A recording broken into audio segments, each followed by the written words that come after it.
أعوذ بالله من الشيطان الرجيم بسم الله الرحمن الرحيم ويسألونك عن المحيض قل هو أذى فاعتزلوا النساء في المحيض ولا تقربوهن حتى يطهرن فإذا تطهرن فأتوهن من حيث أمركم الله إن الله يحب التوابين ويحب المتطهرين صدق الله العظيم.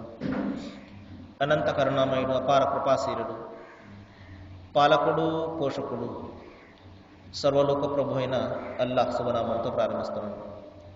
సోదరులారా, సోదరిమణులారా, అయ్యలారా, అమ్మలారా, అస్సలాము అలైకుం రహమతుల్లాహి వబరకాతుహు. దీని అర్థం, సర్వేశ్వరుడు, సర్వసృష్టికర్త అయినటువంటి అల్లాహ్ మనందరి జీవితాలలో శాంతిని, శుభాలను కురిపించునుగాక. ఆమీన్. ఇంతవరకు మీ ముందు మానవులందరి మార్గదర్శక గ్రంథం, సర్వమానవాళి కోసం అవతరించినటువంటి చివరి మార్గదర్శక దైవ గ్రంథం దివ్య ఖురాన్ నుండి 2వ అధ్యాయం 222వ వాక్యం యొక్క అరబీ మూలంను పఠించడం జరిగింది. దీని అనువాదాన్ని వినండి. ఓ ప్రవక్త, మిమ్మల్ని ఋతుస్రావానికి సంబంధించినటువంటి ఉత్తర్వు ఏమిటి అని అడుగుతారు. మీరు వారికి ఈ విధంగా చెప్పండి: అది ఒక అపరిశుద్ధావస్థ కనుక ఆ కాలంలో మీరు మీ భార్యలకు దూరంగా ఉండండి. వారు పరిశుద్ధులు కానంత వరకు మీరు వారి వద్దకు పోకండి. వారు పరిశుద్ధులు అయిన తర్వాత అల్లాహ్ ఆదేశించిన విధంగా మీరు వారి వద్దకు పోవడానికి మీకు అనుమతి ఉన్నది. ఎందుకంటే అల్లాహ్ చెడుకు దూరంగా ఉండేవారిని, పరిశుద్ధతను పాటించే వారిని ఎంతగానో ప్రేమిస్తాడు. సోదరులారా, ఈ విషయాన్ని గురించి నిన్న కొద్దిగా మనం తెలుసుకున్నాము. మరి ఈ ధర్మము, దైవము సర్వమానవాళికి ప్రసాదించినటువంటి ఈ ధర్మము మనిషి ఎదుర్కొనే అన్ని రంగాల యొక్క సమస్యలను పరిష్కరిస్తూ ఉంటుంది. ఆ విధంగా పరిష్కరించగలిగినప్పుడే అది దైవధర్మం అనిపించుకుంటుంది. కాబట్టి ఇక్కడ స్త్రీలకు సంబంధించినటువంటి ఒక వ్యవహారాన్ని గురించి ప్రవక్త వారిని అడగడం జరిగింది. మరి స్త్రీలకు ఆ అపరిశుద్ధ వ్యవస్థ, ఆ స్థితిలో మరి ఆరాధన లేకపోతే మరొకటి ఈ విధంగా చేయడానికి అనుమతి ఉన్నదా లేదా అన్నదానికి ఇక్కడ ప్రశ్న వచ్చినప్పుడు దానికి సమాధానంగా దైవం చెప్తున్నాడు, అది ఒక అపరిశుద్ధ వ్యవస్థ. కాబట్టి మీరు ఆ సమయంలో ఆరాధన ఎంత మాత్రం కూడా చేయడానికి అనుమతి లేదు. పరిశుద్ధత పొందిన తర్వాత, అంటే అది మరి ఒక 7-10 రోజుల తర్వాత స్నానం చేసిన తర్వాత మీరు నమాజు చేయడానికి మీకు అనుమతి ఉన్నది అని చెప్పేసి ఇక్కడ దైవం చెప్తున్నాడు. ఎందుకంటే ఆ సమయంలో మరి స్త్రీ మరి చాలా చిరాకుగా, చాలా పరాకుగా ఉండే అవకాశం ఉంటుంది. ఏ పని చేయడానికి కూడా ఆమెకు సరైనటువంటి ఆసక్తి ఉండదు. అటువంటి సందర్భంలో కూడా నీవు మరి ఏ విధంగా ఉన్నప్పటికీ కూడా ఆరాధన చేయాలి అని బలవంతం చేసినట్లయితే అది ఎంత మాత్రం కూడా అది ధర్మం అనిపించుకోదు. ఎందుకంటే ఈ ధర్మము మనిషి యొక్క బలహీనతలకు అనుగుణంగా దైవము మనకు ప్రసాదించినది. మరి నేను మొన్న చెప్పడం జరిగింది, ఒక వ్యక్తికి మరి భోజనం అవసరం ఉండి నమాజు వేళ అయినప్పటికీ కూడా అతను తన ఆకలిని తీర్చుకున్న తర్వాత నమాజు చేయమని ప్రవక్త వారు మరి ఆదేశించడం జరిగింది. కాబట్టి మనిషి యొక్క స్వభావ సిద్ధమైనటువంటి బలహీనతలకు అనుగుణంగా ఈ ధర్మం ఉంటుంది. ఆ విధంగానే ఉండాలి ధర్మం అనేది. లేదు, నీకు ఎన్ని విధమైనా కూడా, నీకు ఎన్ని సమస్యలు ఉన్నప్పటికీ కూడా నీవు తప్పనిసరిగా నువ్వు ఈ విధంగా చేయాలి అని నిర్దేశించాడు అనుకోండి, అది నియంత్రితం అవుతుంది, బలవంతం అవుతుంది.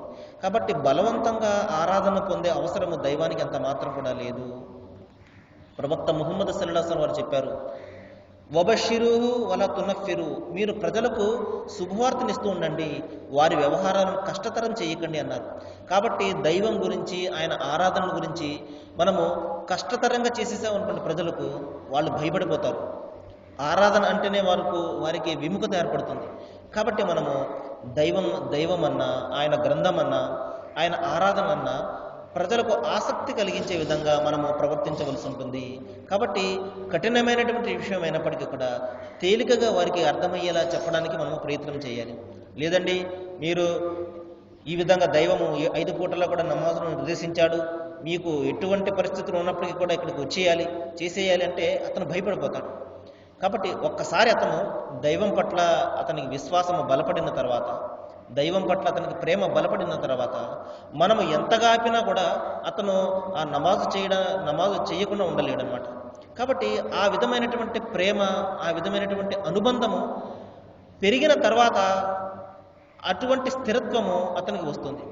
ముందే మనము అతను భయపెట్టేసామనుకోండి, భయపడిపోయి దైవుని ఆరాధనకి దూరం అయిపోయి ప్రమాదం ఉంటుంది. కాబట్టి సోదరులు, ఇక్కడ స్త్రీలకు సంబంధించినటువంటి ఒక వ్యవహారాన్ని గురించి ఇక్కడ ప్రశ్న వచ్చింది. మరి దైవము చాలా స్పష్టమైనటువంటి ఆదేశాలను ఇస్తున్నాడు. ఆ స్థితిలో మీరు ఆ భార్యల వద్దకు ఎంత మాత్రం కూడా పోకండి.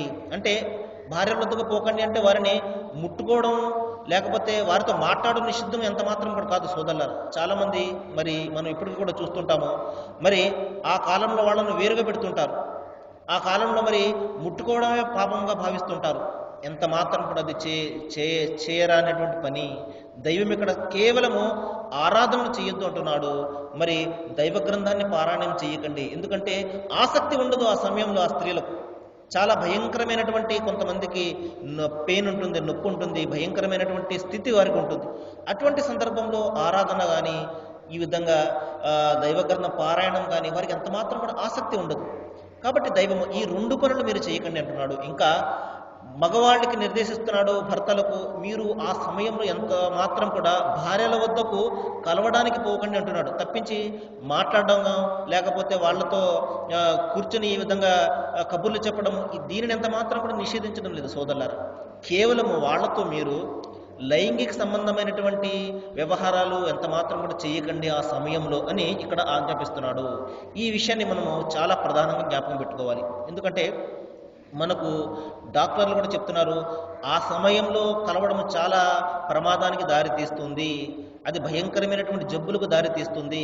కాబట్టి ఆ సమయంలో దూరంగా ఉండండి అని ఈ రోజున మనకు సైన్స్ కూడా చెప్తుంది. ఎందుకంటే సైన్స్ మరి మనిషికి దైవం ఇచ్చినటువంటి జ్ఞానం, మరి మనకి ఎంత జ్ఞానం ఉన్నప్పుడు దైవానికి ఇంకెంత జ్ఞానం ఉంటుంది. అందుకనే దైవము ముందుగానే చెప్తున్నాడు, 1500 సంవత్సరాలకు పూర్వం అవతరించినటువంటి గ్రంథంలో, ఖురాన్లో నిర్దేశిస్తున్నాడు. స్త్రీల అపరిశుద్ధ వ్యవస్థలో మరి ఆ ఋతుస్రావానికి సంబంధించినటువంటి ఆ కాలంలో, అది 4 గానే ఉండి 5, 6 వారం రోజులు, ఈ కాలంలో మీరు మీ భార్యల వద్దకు ఎంత మాత్రం కూడా పోకండి. అంటే దాని అర్థము ముట్టుకోకండి, వాళ్ళతో మాట్లాడకండి కాదు సోదరులారా. ప్రతి పని కూడా చేయొచ్చు, వాళ్ళతో మాట్లాడడము, ప్రతి పని కూడా చేయొచ్చు. కేవలము లైంగిక సంబంధమైనటువంటి ఆ వ్యవహారం ఎంత మాత్రం కూడా చేయకండి అని మాత్రమే ఇక్కడ నిర్దేశిస్తున్నాడు, ఇక్కడ ఆజ్ఞాపిస్తున్నాడు. ఈ విషయాన్ని మనము జ్ఞాపకం పెట్టుకోవాలి. ఆ తర్వాత దైవం ఒక మాట చెప్తున్నాడు, అదేమిటంటే చెడుకు దూరంగా ఉండేవారిని, పరిశుద్ధతను పాటించే వారిని దైవం ఎంతగానో ప్రేమిస్తాడు. ఇది ప్రధానమైనటువంటి విషయం. ఇక్కడ ఈ విధంగా దైవం నిర్దేశించినప్పటికీ కూడా, అవునండి నా ఇష్టం, మరి నా కోరికను నేను తీర్చుకుంటాను, నేను పోతాను ఆ సమయంలో కూడా అని అన్నాం అనుకోండి, అది చెడవుతుంది.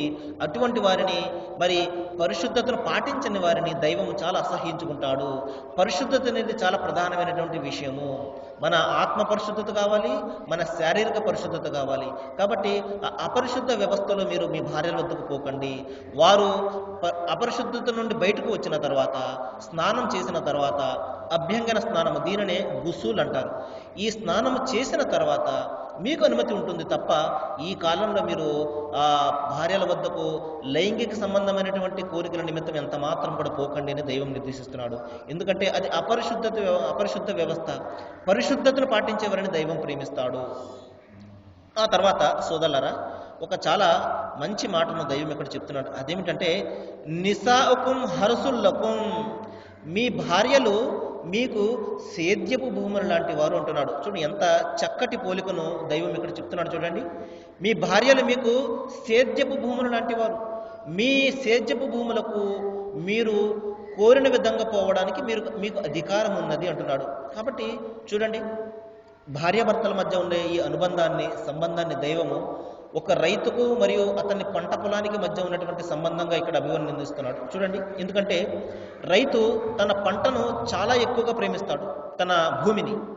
ఎందుకంటే అతనికి మరి పంటనిచ్చేది, మంచి పంటను ప్రసాదించేది భూమి కాబట్టి ఆ భూమిని అతను చాలా ఎక్కువగా ప్రేమిస్తాడు.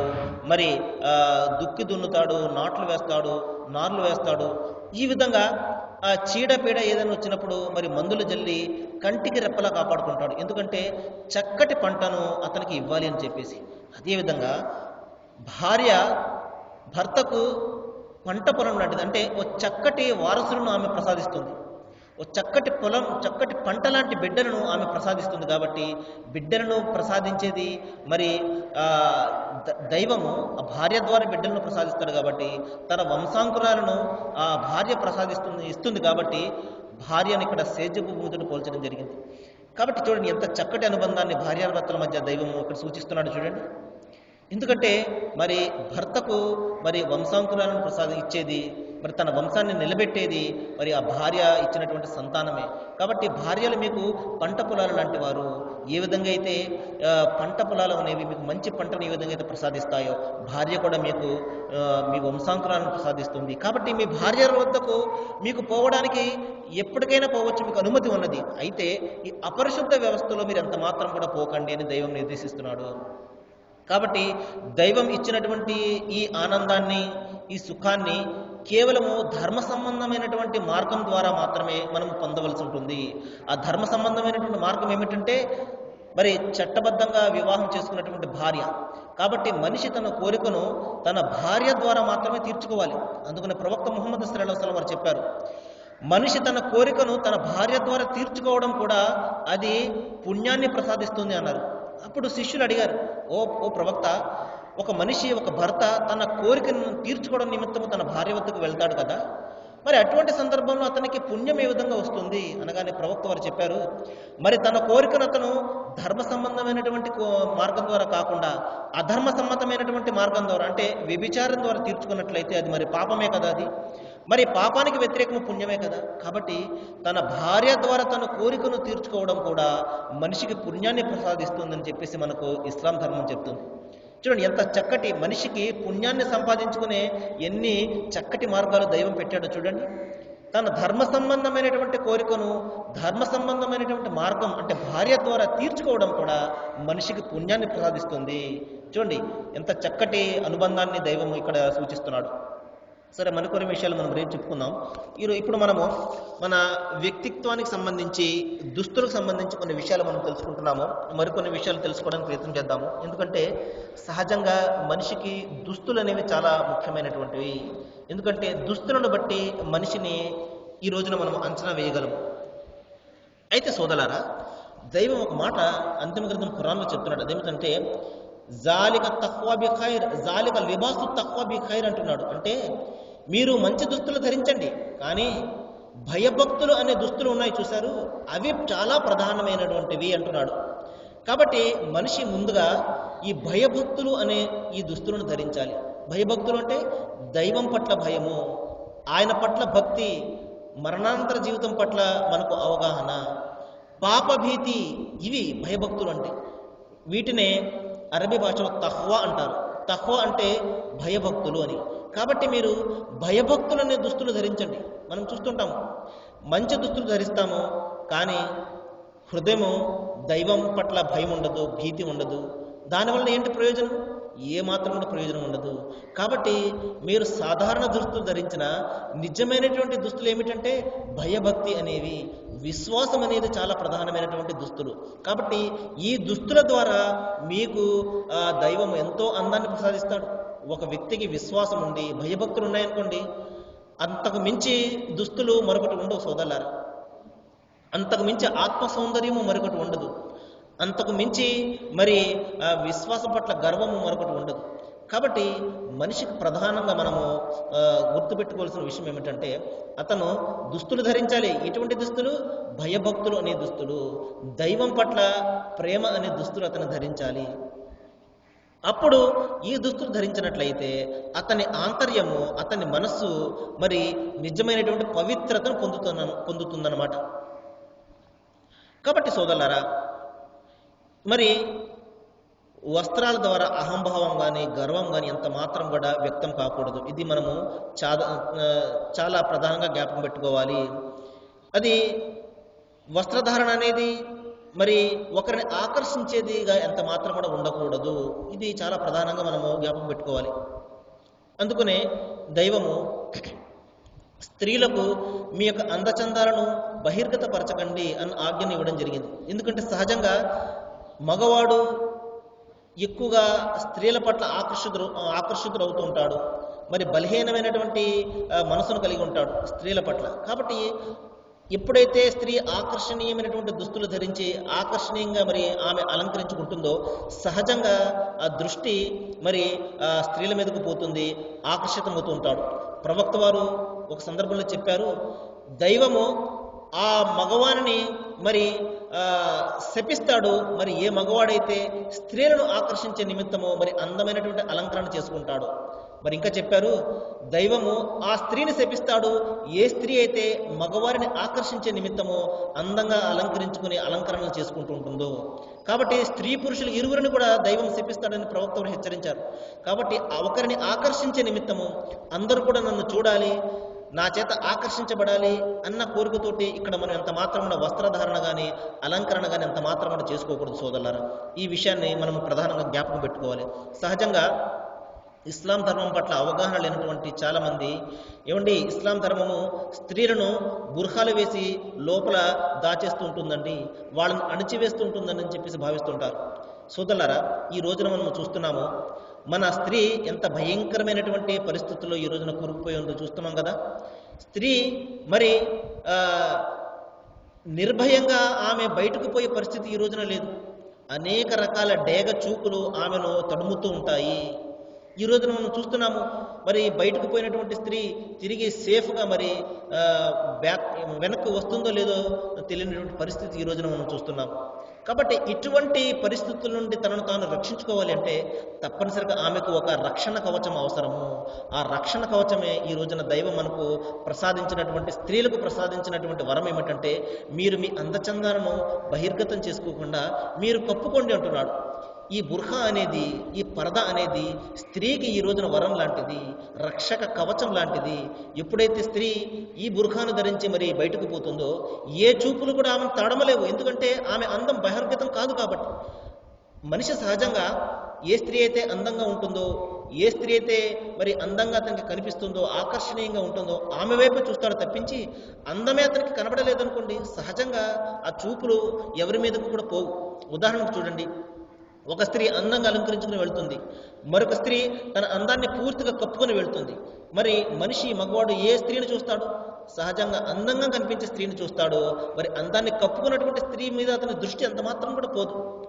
మరి ఎప్పుడైతే దృష్టి పోదో మరొకటి చేయడానికి కూడా అవకాశం ఉండదు. ఎందుకంటే ప్రవక్త వారు చెప్పారు, మరి శైతాను విసిరే బాణాల్లో అత్యంత విషపూరితమైనటువంటి బాణం ఏమిటంటే ఈ చెడు చూపు అన్నారు. కాబట్టి మనిషి చేసే తప్పు ఈ చూపులతోనే ప్రారంభమవుతుంది. కాబట్టి ఈ చూపుకే మనం అడ్డుపుల్లో వేసామనుకోండి అతను చెడు చేయడానికి ఆస్కారం ఉండదు. కాబట్టి సోదరులారా, ఈ బుర్ఖా అనేది దైవము స్త్రీకి ప్రసాదించినటువంటి ఒక మహత్తరమైనటువంటి వరము. తద్వారా మనం సమాజంలో చాలా వరకు చెడులను ఆపే అవకాశం మనకు దీని ద్వారా కలుగుతుంది.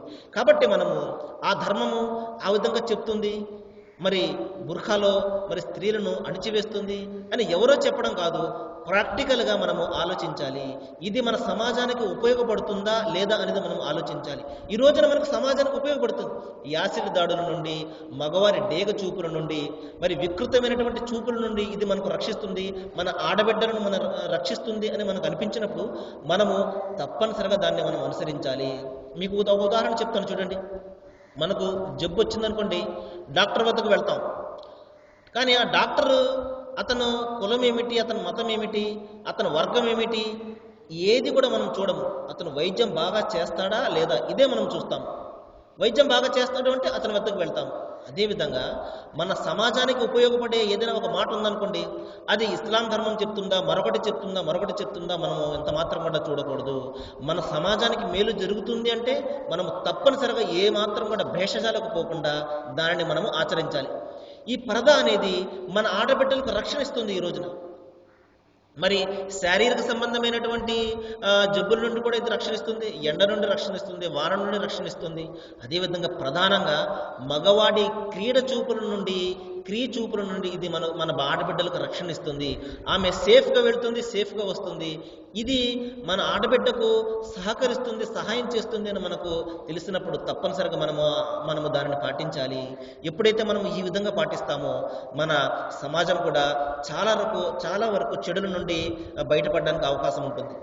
సరే సోదరులారా, మరికొన్ని విషయాలు మనము రేపు మాట్లాడుకోవడానికి ప్రయత్నం చేద్దాము. ఈ రోజున చాలా మంచి విషయాలు మన చర్చకు వచ్చాయి. అది ఒకటి ఏమిటంటే, దైవము భార్యాభర్తల మధ్య ఉండే అనుబంధాన్ని పంట పొలంతో పోల్చడం జరిగింది. ఏ విధంగా అయితే ఒక రైతుకు మంచి పంటను ఏ విధంగా అయితే ఆ భూమి ప్రసాదిస్తుందో, అదేవిధంగా భర్తకు భార్య మంచి సంతానాన్ని ప్రసాదిస్తుంది, మరి అతని వంశాంకురాలను ప్రసాదిస్తుంది, అతని వంశాన్ని నిలబెట్టే వంశోద్యోగురాలను మరి భార్య ప్రసాదిస్తుంది. కాబట్టి చాలా అత్యంత ప్రేమతోటి అనుబంధంతో మీరు మీ భార్యతోటి జీవితం గడపాలి అని ఇక్కడ దైవం నిర్దేశించాడు. మరి అపరిశుద్ధ వ్యవస్థలో స్త్రీ ఋతుస్రావానికి సంబంధించినటువంటి ఆ కాలంలో మీరు మీ భార్యల వద్దకు పోకండి అని చెప్పేసి దైవము ఆజ్ఞాపిస్తున్నాడు. కాబట్టి మనము ఈ విషయాన్ని చాలా ప్రధానంగా జ్ఞాపకం పెట్టుకోవాలి. ఆ రోజుల్లో ఎంత మాత్రం కూడా భార్యల వద్దకు లైంగిక కలయిక నిమిత్తం వెళ్ళకూడదు. మిగతా పనులు ఏవి కూడా మనం ఆపనవసరం లేదు. ఆమెతో మాట్లాడడం కానివ్వండి, ఆమెతో కూర్చుని కబుర్లు చెప్పడం కానివ్వండి, కలిసి భోజనం చేయడం కానివ్వండి, ఇవి ఏమి కూడా దైవం అడ్డు చెప్పడం లేదు. కేవలం లైంగిక సంబంధమైనటువంటి కలయిక మాత్రం మీరు ఆ సమయంలో చేయకండి అని నిర్దేశిస్తున్నాడు. ఈ విషయాన్ని చాలా ప్రధానంగా మనం జ్ఞాపకం పెట్టుకోవాలి. ఆ తర్వాత సోదరులారా, ఇంకా దుస్తులకు సంబంధించి ఇంకా దైవం చెప్తున్నాడు, స్త్రీలకు అందచందాలను బహిర్గతపరచకండి, తద్వారా సమాజము మరి రక్షింపబడే అవకాశం ఉంటుంది. ఎందుకంటే స్త్రీ ఎప్పుడైతే ఆకర్షణీయంగా తయారవుతుందో తప్పనిసరిగా మరి మగవాడు ఆ ఆకర్షణకు లొంగుతాడు, ఆకర్షింపబడే అవకాశం ఉంటుంది. అప్పుడే తప్పులు జరిగే అవకాశం ఉంటుంది. మరి ముందుగానే అతని చూపులకు అడ్డుకట్ట వేసే విధంగా మరి స్త్రీ తన అందచందాలను కప్పుకుని వెళ్ళిందనుకోండి, ఏమాత్రం కూడా మరి చెడు జరిగే అవకాశం ఉండదు. దైవం మీకు నాకు మనందరికీ కూడా ఏ అంశాలైతే దైవం తన ధర్మంలో చెప్పాడో, తన గ్రంథంలో చెప్పాడో, తన ప్రవక్త ద్వారా చెప్పాడో వీటిని మనం ఆచరించే విధంగా దైవం మన మనసులు తెరవాలని, మన సమాజానికి పనికొచ్చే విషయాలను మనము అనుసరించి మన సమాజాన్ని మార్చుకునే విధంగా దైవం మనకు శక్తి సామర్థ్యాలను ప్రసాదించాలని నేను వేడుకుంటూ, అల్లాహ్ మనందరికీ కూడా మంచి చేయాలని, అందరికీ కూడా శాంతిని ప్రసాదించాలని మనస్ఫూర్తిగా వేడుకుంటూ ముగిస్తున్నాను. వాఖిరు దవానా అనిల్ హమ్దులిల్లాహి రబ్బిల్ ఆలమీన్. అస్సలాము అలైకుం.